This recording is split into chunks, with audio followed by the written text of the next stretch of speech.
ನಮ್ಮದು ಈ ಬಡ್ಜೆಟನ್ನು ನೋಡ್ತಾ ಇದ್ರೆ ನಮ್ಮ ಭಾಳ ಮಂತ್ರಿಗಳೆಲ್ಲ ಕೂತವ್ರಿದು. ನನಗನ್ಸುತ್ತೆ ಇದು ಒಂಥರ ಜಮೀರ್ ಬಡ್ಜೆಟ್ ಅಂತ ಅನಿಸುತ್ತೆ. ಜಾರ್ಜ್ ಅವ್ರದ್ದು ಅಲ್ಲ ಇದು, ರಾಮಲಿಂಗಾರೆಡ್ಡಿ ಅವ್ರದ್ದು ಅಲ್ಲ, ದಿನೇಶ್ದಂತೂ ಅಲ್ಲೇ ಅಲ್ಲ. ಇದೊಂಥರ ಜಮೀರ್ ಬಡ್ಜೆಟ್ಟು. ಅದಕ್ಕೆ ಅರ್ಧ ಹೆಂಗೆ ಅರ್ಧ. ಅದರಿಂದ ನಾನು ಪರಿಶಿಷ್ಟ ಜಾತಿ ಪಂಗಡ ಹಿಂದುಳಿದ ವರ್ಗಗಳಿಗೆ ನೀಡಿದ ಅನುದಾನ ಬಗ್ಗೆ ನನ್ನ ಹತ್ರ ಇದೆ ದಾಖಲೆ. ಬೇರೆ ಮಾತಾಡಿ. ನಾನು ಪ್ರಾರಂಭದಲ್ಲಿ ಆರೋಗ್ಯ ಇಲಾಖೆ ಬೇಕಾದ್ರೆ ಮಾತಾಡಿ, ಹೇಳ್ತೀನಿ. ಪ್ರಾರಂಭದಲ್ಲಿ 95% ಮಾತಾಡಿದ್ದು ಅದನ್ನೇ. ಯಾವ ಪ್ರಕಾರ 95% ಅದೇ ಮಾತಾಡಿದ್ದೀನಿ ನಾನು. ಆರೋಗ್ಯ ಇಲಾಖೆ ಬಗ್ಗೆ ಹೇಳ್ತೀನಿ. ಅದರಿಂದ ಯಾಕೆ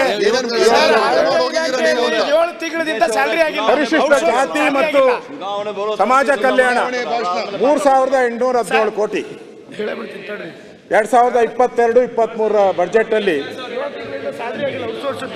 ಪರಿಶಿಷ್ಟ ಜಾತಿ ಕಲ್ಯಾಣಕ್ಕೆ 3817 ಕೋಟಿ, 2023-24ರಲ್ಲಿ 4300 ಕೋಟಿ ಆಗಿದೆ, 2020-24ರಲ್ಲಿ 5125 ಕೋಟಿ ಆಗಿದೆ.